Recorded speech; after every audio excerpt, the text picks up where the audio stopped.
यीशु चाहते थे कि लोग परमेश्वर में लौट आए, इसीलिए यीशु ने ये कहानी उनको सुनाया। एक बार की बात है, एक व्यक्ति था जिसके 2 पुत्र थे।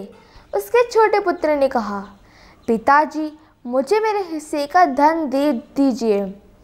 तब पिता ने अपनी सारी संपत्ति दोनों पुत्रों में बांट दी।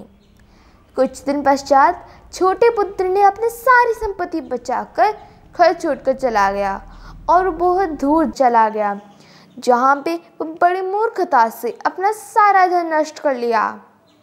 अब ऐसा हुआ कि उस देश में एक बहुत बड़ा अकाल पड़ा और उसके पास कुछ नहीं था। इसीलिए वो एक किसान के यहाँ नौकरी करने लगा, जहाँ पे उसको सूरों को चराने भेज दिया था।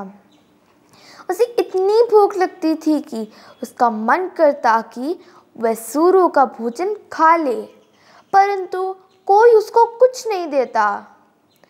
तब उसने सोचा, मेरे घर पर मेरे पिता के दाहिने सेवकों के पास भी आवश्यक से अधिक भोजन है और मैं यहाँ पे भूखा मर रहा हूँ।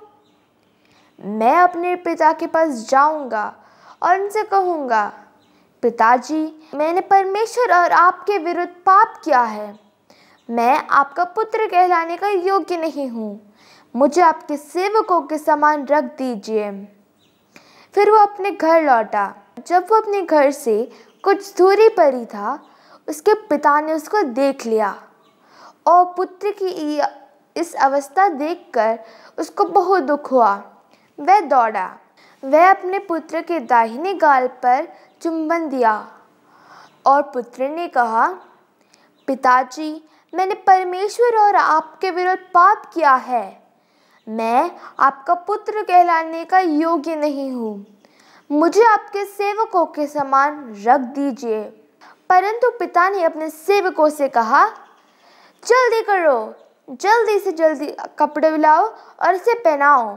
उसके हाथ में अंगूठी और उसके पाँव में जूते पहनाओ और एक बड़े भोज का प्रबंध करो।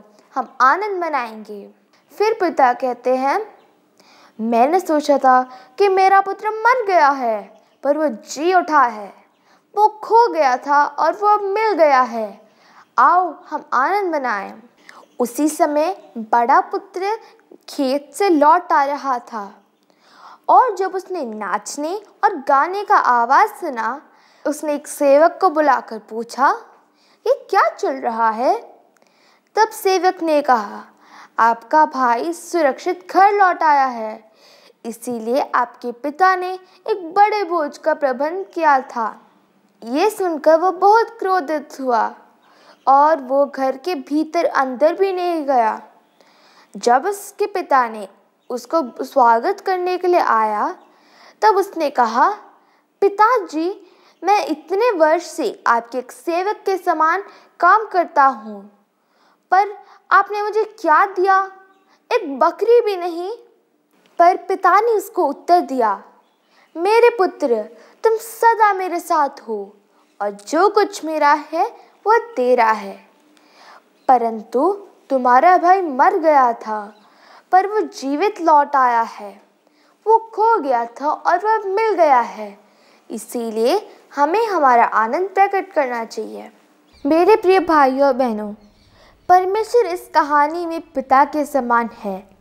वह लोगों को बच्चों की तरह स्वागत करते हैं, भले ही वह गलत रास्ते में चल रहे हो।